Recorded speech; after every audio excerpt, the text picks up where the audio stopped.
Part 1. You will hear a woman booking a room for a party at a community centre. First, you have some time to look at questions 1 to 4.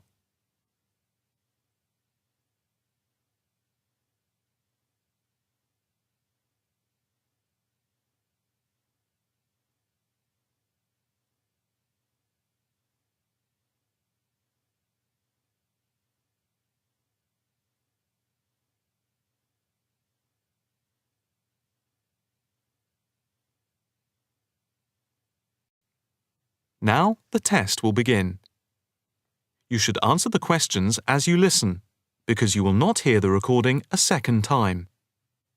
Listen carefully and answer questions 1 to 4. Hi, good morning. My name's Pete. How can I help you? Hi, my name's Maria Lincoln. I understand you hire out rooms in the community centre as venues for parties? Yes, we do. We've various sized accommodation. It depends on what you're looking for, really. We're looking to hold a party, a children's birthday party, and we need a room that will hold about 70 people, with space for a small disco area, games, dancing, and food. Well, we have a large room, and it would certainly hold at least 100 people comfortably. It's used a lot for parties and things like that. That sounds as if it might be suitable. I've tried various venues, and they're either booked up or they don't hold enough people. Can you tell me when you were thinking of holding the party? I know it's short notice, but we wanted to hold it Saturday week. That's September 15th. Let's have a look. Yes, you're in luck. The Mandela suite is free then. I'll just write that down. Mandela.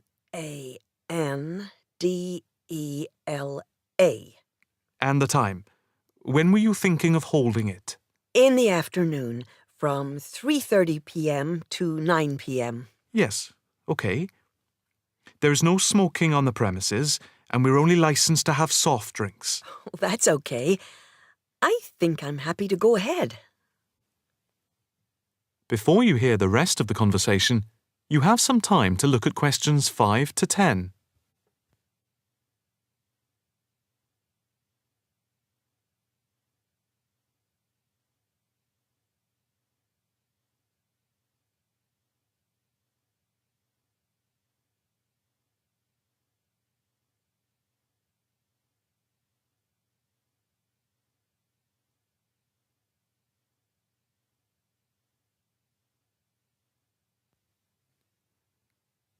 Now listen and answer questions 5 to 10.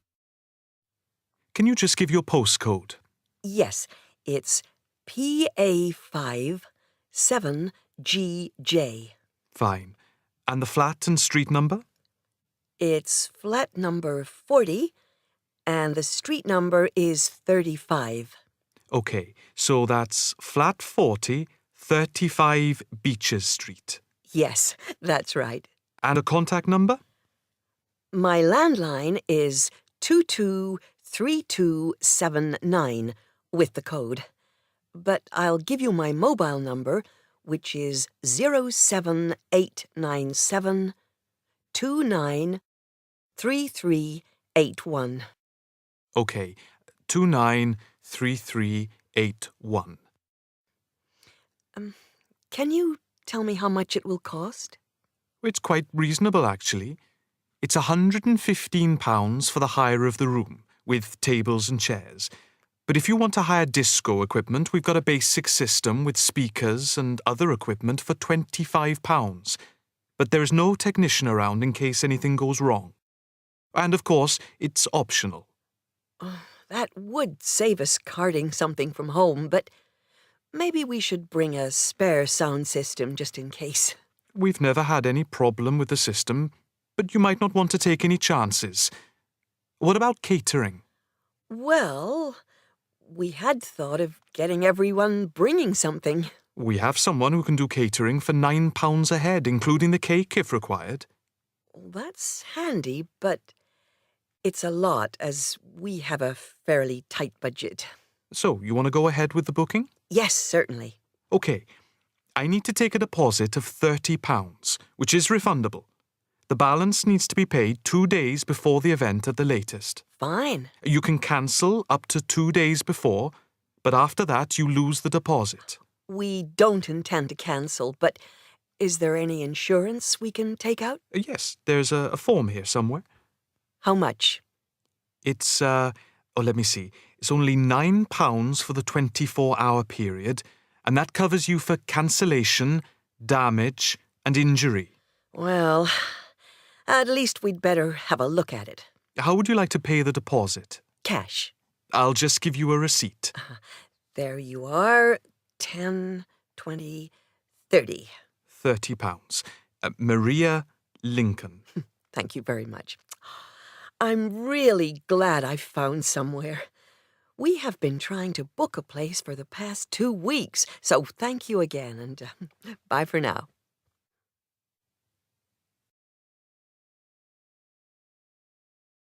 That is the end of part 1. You now have half a minute to check your answers.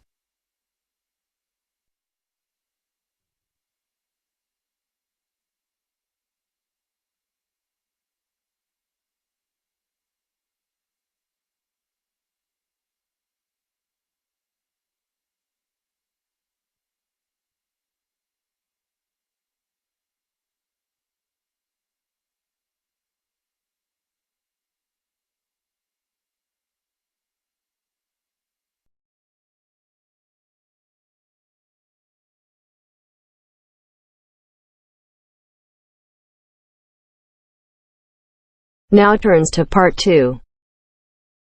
Part 2. You will hear a trainee teacher called Eve talking to her university tutor about her preparations for teaching practice. First, you have some time to look at questions 11 to 15.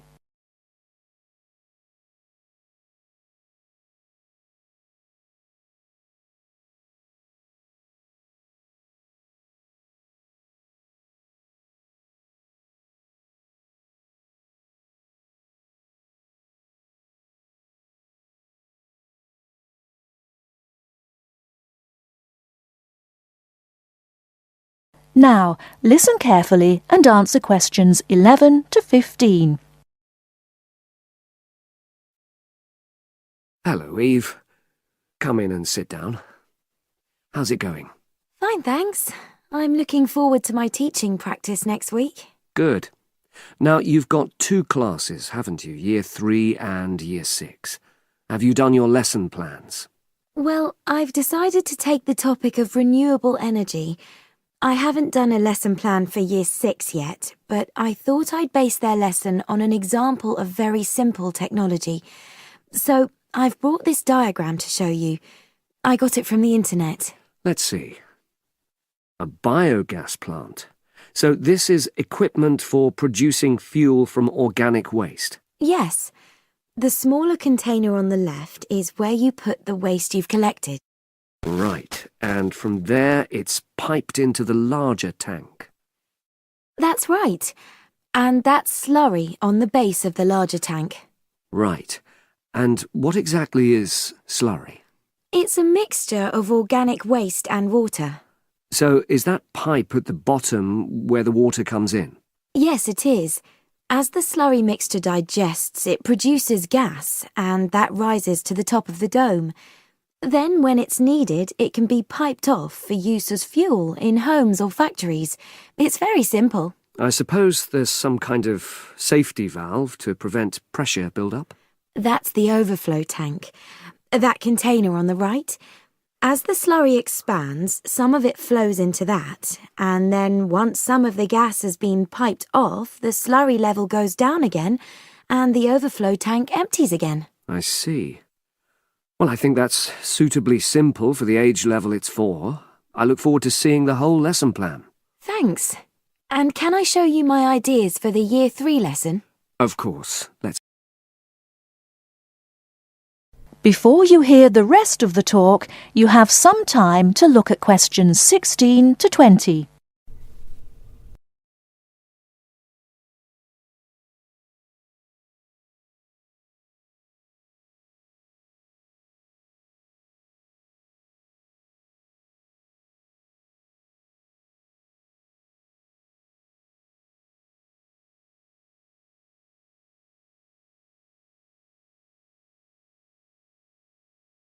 Now listen and answer questions 16 to 20.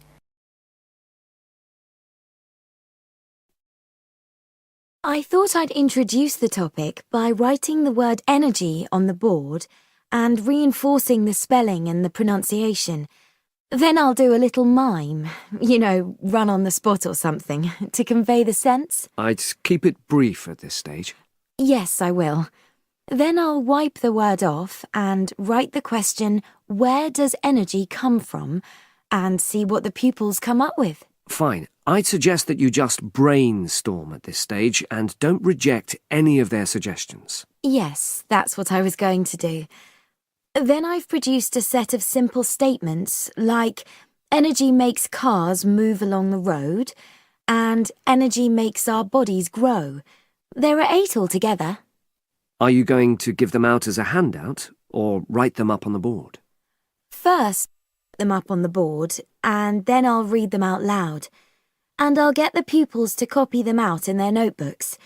I'll also ask them to think up one more similar statement by themselves and add it to the list. Good idea. After that, I thought I'd vary things a bit by sticking some pictures up of things like the sun and plants and food and petrol and a running child. And I'll get the pupils to work out what order the pictures should come in terms of the energy chain. I think that's a very good idea. You could move the pictures around as the pupils give you directions. Yes, I think they'd enjoy that. And to finish off, I've made a gap fill exercise to give out. They'll be doing that individually, and while they're writing, I'll walk round and check their work. Good. And have you worked out the timing of all that? It'll probably take you right through to the end of the lesson. That is the end of part 2. You now have half a minute to check your answers.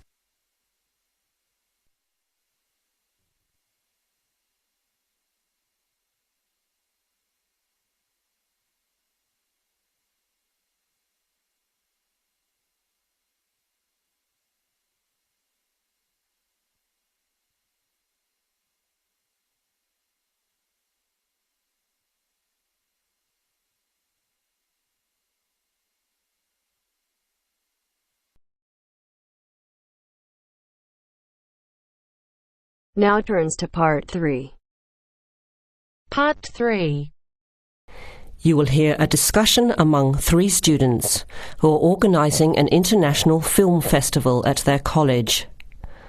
First, you have some time to look at questions 21 to 24.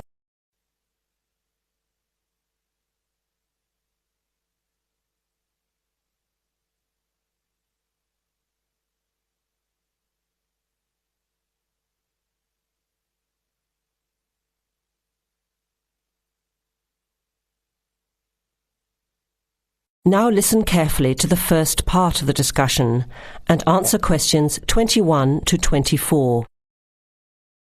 Thanks for coming to this meeting on such short notice, Anna and Veronica.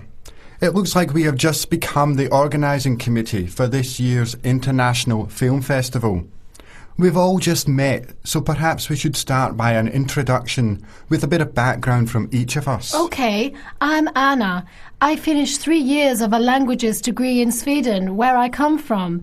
This year I decided to study overseas to get to know a different part of the world. I'm also a big fan of European cinema, especially French and Italian. Those are the languages I majored in, along with English. To me, film is a great way to learn about the rest of the world. I was in the film club at my university, so when I saw the notice asking for volunteers, I thought it would be a good way to meet people and get involved in something I really enjoy. Thanks, Anna. My name is Veronica and I come from Italy. I'm doing graduate studies in English literature. I went to some of the films in the festival last year and enjoyed them. I especially liked the video interviews. That was when I decided to get involved. I used to do film reviews for our student newspaper back home. Hi, I'm Chris from Scotland and I'm in 4th year journalism. Cinema is my hobby. Last year I joined the organising committee just like you have now, and somehow this year I've ended up in charge. I'm actually able to use my coordinating work on the festival towards a credit for one of my courses. I have to write up a report on the festival with recommendations, so that's an extra motivation for me. So I hope this is going to be a good experience for us all. OK, where would you like to start? How about a general overview of the festival? I don't really know much about it. Well, the film festival was started by International Student Society 5 years ago and has grown every year. It is held over 4 nights during study break, Wednesday to Saturday. Normally we show 3 films a night. Last year we tried to choose films from different parts of the world that fit together in some way, maybe a similar theme. Or we could feature a type of film like action films or science fiction. Now you have some time to look at questions 25 to 30.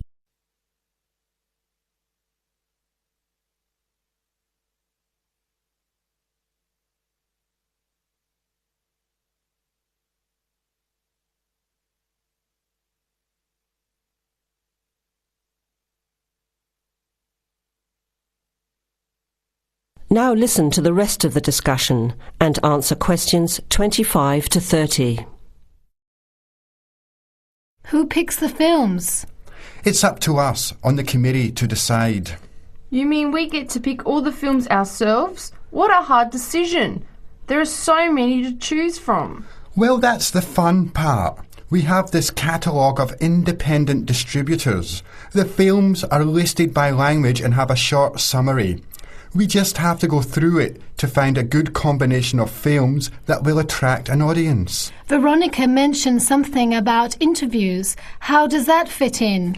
We set up cameras in the foyer of the theatre and did live interviews before, during intermission and after the screening. Anyone from the audience could come up and talk about the film. The Broadcasting and Journalism School set it up and ran the interviews. They were shown on big screens around the lobby and in the theatre. It went over really well. We had a long lineup of students waiting to be interviewed on TV. Everybody wanted their minute of fame. Great idea. Yeah, it worked really well. We should certainly do something similar again. Maybe even develop the idea further, like a website with audience reviews and discussion, so we can get as much participation and involvement as possible. Hey, that's a good idea. Can I ask a question? None of the films are in English, right? Are they dubbed or subtitled? Well, we do occasionally choose a film in English, but only from unusual places where the dialect is so strong they sometimes need subtitles, like the Caribbean or even Scotland. The majority of films in the festival are foreign language, dubbed in English. We've learned from experience that students don't like reading subtitles. Maybe they read too much already. Whatever the reason, the subtitled films get smaller audiences, so we avoid them as much as possible. So how large an audience can we expect, and how much does it cost to get in? It costs $5 per film or a $20 pass for the whole event. All 12 films for the real movie fan. We would have broken even last year, except for a bad storm on the Friday night. We almost had to cancel the whole thing.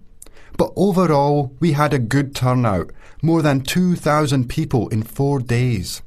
Oh, that's what I was wondering about, the financial part. Where does the funding come from? What kind of budget do we have? The festival is subsidised by the Student Council. We generate money through advertising and through admission charges. We'll go over the budget in details a little later, but we've got lots of work to do in the meantime. I guess we have to start pretty soon. Well, I think by the 1st of March at the latest. We need to select all the films. Then we have to find some advertisers to sponsor the event. That shouldn't be too hard. We'll just start with last year's list. Our deadline for that should be the middle of March. By the end of March, we need to design the programme. Then we can get posters made up and distributed in April.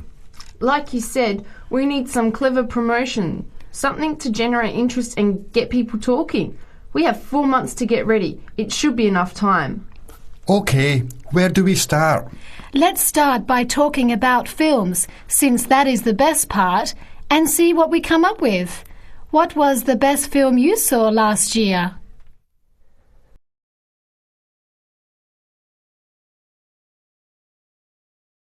That is the end of part 3. You now have half a minute to check your answers.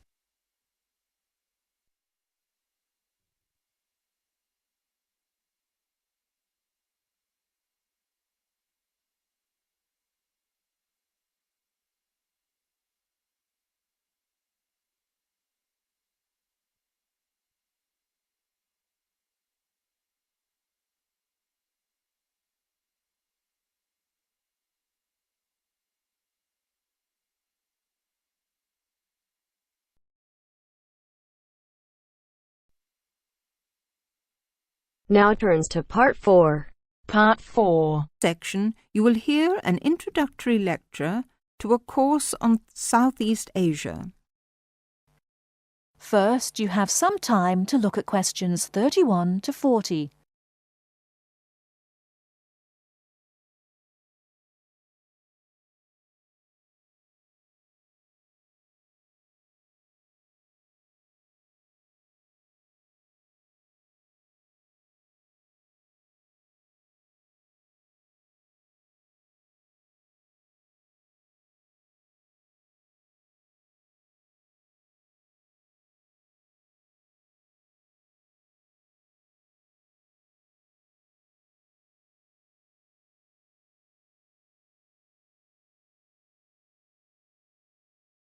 Now, listen carefully and answer questions 31 to 40.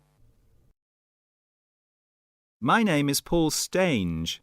I'm coordinator of this course. It's called Southeast Asian Traditions. I'm also the author of the study guide and the course reader, and you should have those in front of you. As well as these, you'll need 2 textbooks for the course. There's the one by Osborne and there's another by Legg. I'll talk a bit more about the reading materials in a moment. Now, if you haven't got these materials, you can buy the textbooks at the university bookshop, and you can collect the study guide and the course reader from me on your way out of the lecture.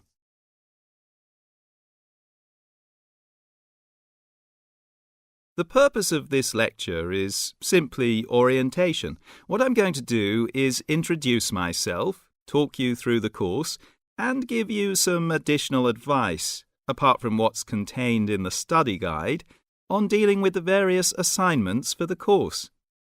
First of all, the materials. You'll find the 2 textbooks very clear, and they give a good basic coverage of the history of the region. Most of the reading materials in the reader are fairly easygoing, but I have to warn you that 2 of them are quite difficult. These are the readings by Smale and Bender, and of these 2, the one by Bender is perhaps the more challenging.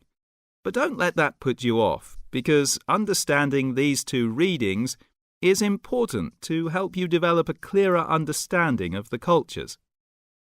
In other words, they'll help you acquire greater sensitivity to the differences between the various cultures in the region.